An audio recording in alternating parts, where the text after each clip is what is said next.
Hi, welcome back to Left on Red, our online book club. And this week for our book club, we are reading Murder in the Library by Katie Gale. So this is the second book in the series of the Julia Bird series. We've already read An English Garden Murder. If you haven't read that book, go back and read it.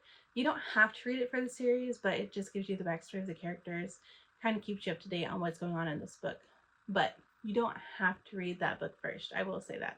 You can kind of jump into this one. It does a good job of explaining things and picking up where it left off in the first one. So go read.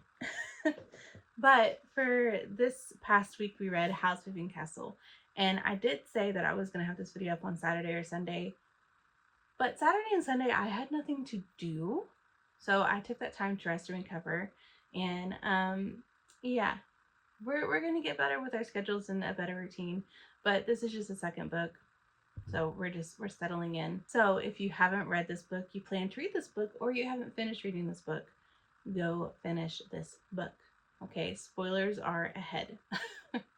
And when you get finished, come back. I want to hear all about it in the comments, what you thought, and I have some questions. So come back and answer those questions as well. Happy reading. So when I announced in June that we were reading this book, I mentioned that I didn't realize there was a book.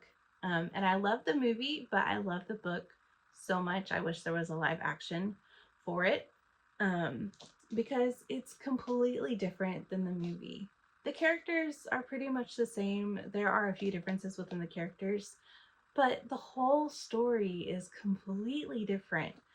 How Howl and Sophie met is different. In the movie, they made this grand, huge thing, and then when they got to Mrs. Aries, Martha was there. Letty was there.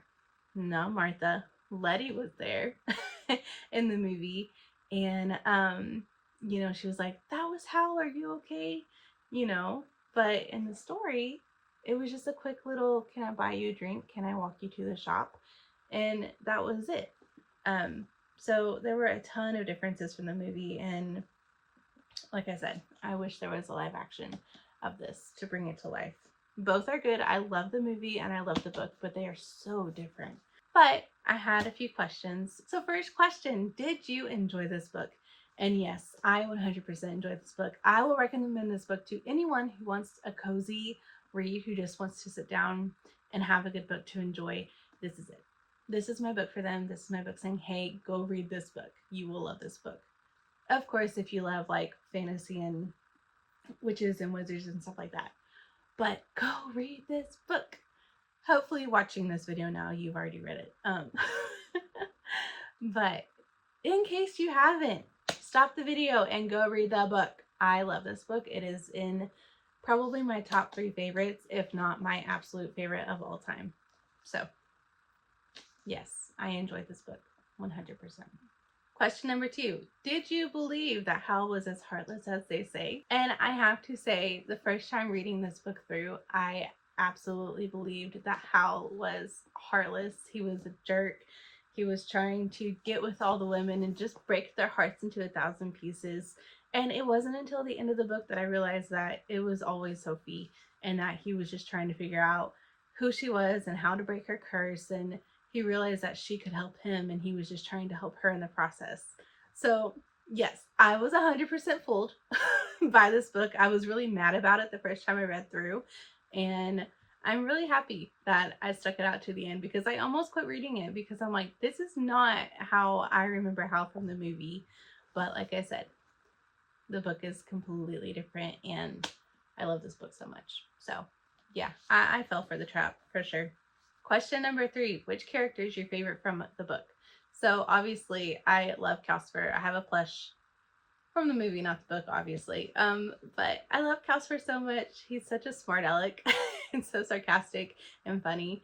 And will say anything, but also I feel like he's a character that will defend you through everything as well.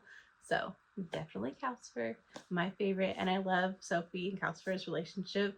And then at the end of the book, when he's finally free and he realizes it and he goes away, but then he comes back.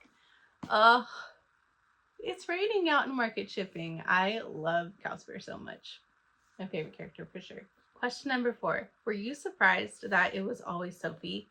So, like I said earlier, I 100% believed that Howl was a complete jerk, that he was just making women fall in love with him for no reason.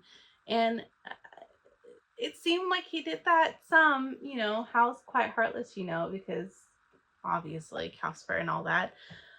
But I think that day when they met in market shipping, I I don't know if that's like when Hal was like, oh, she's the one for me kind of thing. And then from there, he just had to get to know who she was, and that's when he went to Letty.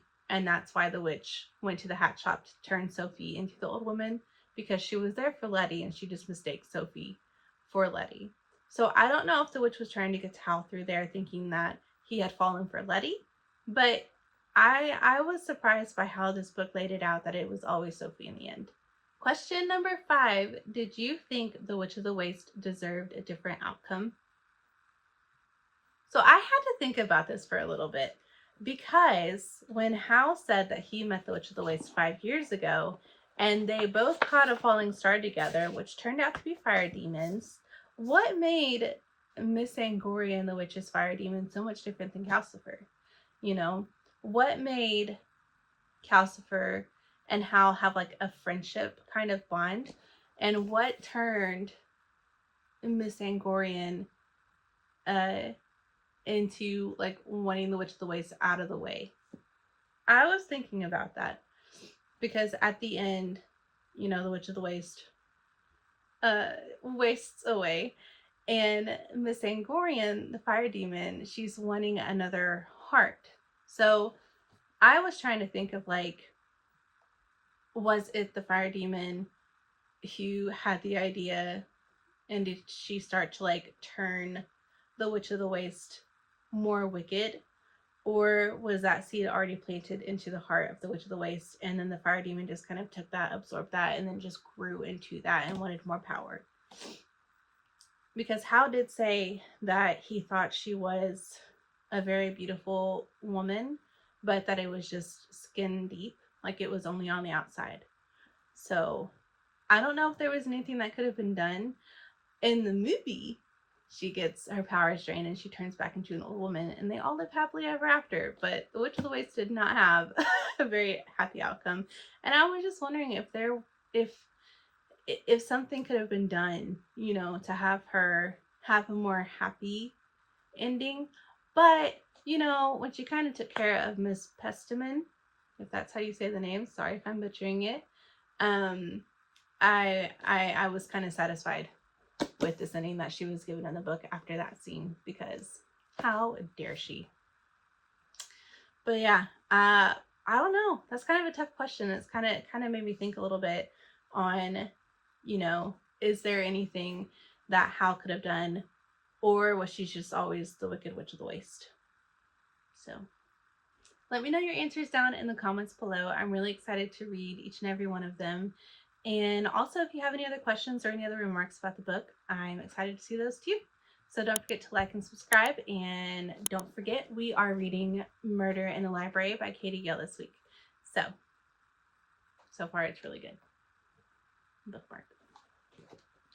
But yeah, I hope you enjoyed this video. Do all the things, and happy reading this week. And until next time, I'll see you then. Okay, bye!